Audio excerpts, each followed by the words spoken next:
As football fans, we know that every one of our favorite college stars won't have a chance to thrive in the NFL. When I was growing up, the NCAA used to run a commercial that famously said, "There are over 360,000 NCAA student athletes, and just about all of us will be going pro in something other than sports." The NCAA reminds us to ask ourselves, what will we do? I've always been fascinated by the stories of these athletes who go pro in something else. And telling these former athlete stories is one of the key reasons I launched the New Age Sports YouTube channel. As a former athlete myself, I've seen several former teammates and peers struggle with life after their athletic career.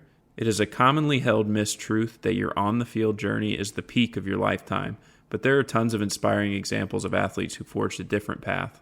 We've all seen the Bleacher Report articles or compilations of famous people you didn't know played college football. These lists are usually some combination of The Rock at Miami, Terry Crews in the NFL, and any number of the 50 contestants on The Bachelor or The Bachelorette over the years who played college football. Today, I want to look at some guys who only the most knowledgeable students of the game will know played college football. Some of them are known for athletic achievements in other sports, some achieve fame in music or movies, and a few have found their way to the public eye through politics. Let's kick things off with a country music singer who has been on a roll in recent times, racking up 3 country music awards in the past 2 years. That's Riley Green, a former quarterback from Jacksonville, Alabama, who played on the Jacksonville State Gamecocks squad from 2007 to 2009. These were pretty solid seasons for the Cox, finishing with a combined 22-11 record over those years, including a regular season Ohio Valley Conference championship. Green was a walk-on who didn't really see much of the field at JSU, but his time there seems to have had a profound impact on him and his growth. I don't know that I was the best football player there was, but getting to play at Jacksonville State and getting to be a Gamecock up here meant a lot to me because it's got this sense of pride. You know, I mean, you can be a fan of any team you want, but being tied into a university like that is a sense of pride you have, and I'll always be a Gamecock. For several years, Green has contributed to the athletic department and was honored as the namesake of the Riley Green Athletic Sports Performance Center on campus in 2020. Riley has also been known to perform on campus to benefit the university's athletic programs. Safe to say, Riley Green is proud of his college football heritage.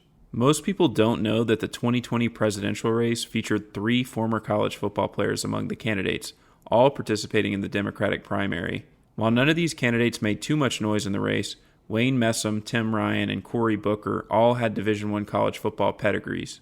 Messam was the most impressive football player of the bunch, racking up nearly 800 receiving yards and playing for a Florida State squad who won the 1993 national championship. Tim Ryan played quarterback at Youngstown State in Ohio before injuring his knee and transitioning to his career in politics. The most interesting name here is Cory Booker, who has recently boosted his profile by delivering a 25-hour speech on the Senate floor. Before putting this stamina on display in Congress, though, Booker did the same thing as a tight end for the Stanford Cardinal. He was never a starter at Stanford, but he played a significant role in his junior and senior seasons, hauling in 20 catches and a touchdown in those 2 years.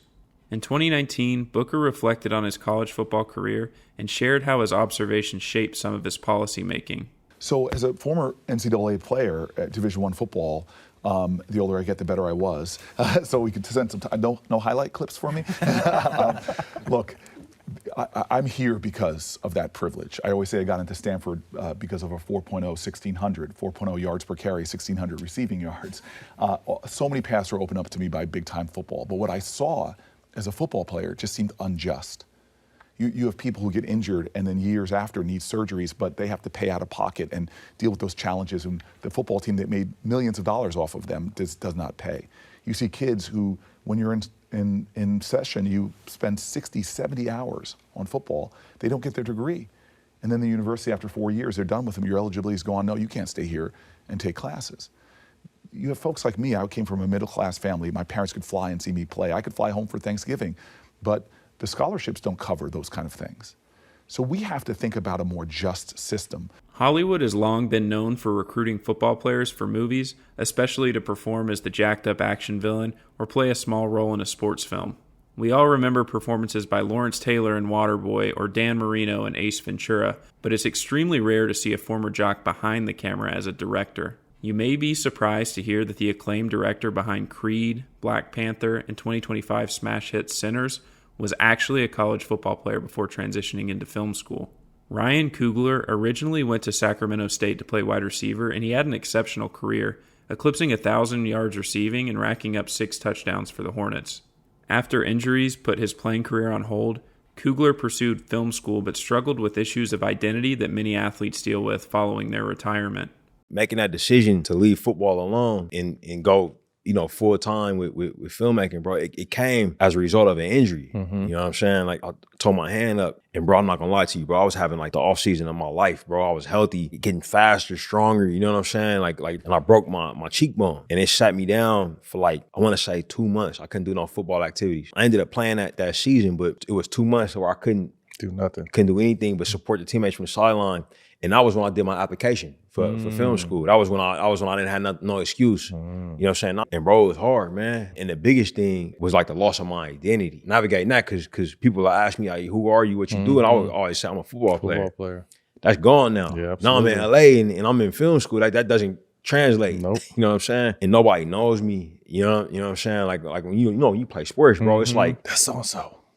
Yeah. Yeah, even if they don't know you, they know you. You know what I'm saying? And that was gone, and it left me feeling pretty empty, bro. I'm not gonna cap. Had to find a new way of making relationships and working on set, and realize it was kind of a team structure in that. Also realized my experience as an athlete enabled me to be able to outwork anybody who I met. Amplifying these stories of overcoming the identity crisis post-sports is crucial for the next generation of young athletes. As we all know, Father Time is undefeated, and everyone will play their last game eventually. So seeing that we are capable of achieving off the field can inspire those athletes to embrace their next chapter. I sincerely hope that seeing some of these stories can help energize current and former athletes to embrace that next chapter and become more than just an athlete. There are a ton more guys that you probably didn't know played college football. So if you like this video, leave a like and we'll cover some more soon. If you aren't already, please subscribe to the channel to hear more untold stories from the world of sports. Thank you for watching. I'll see you again soon.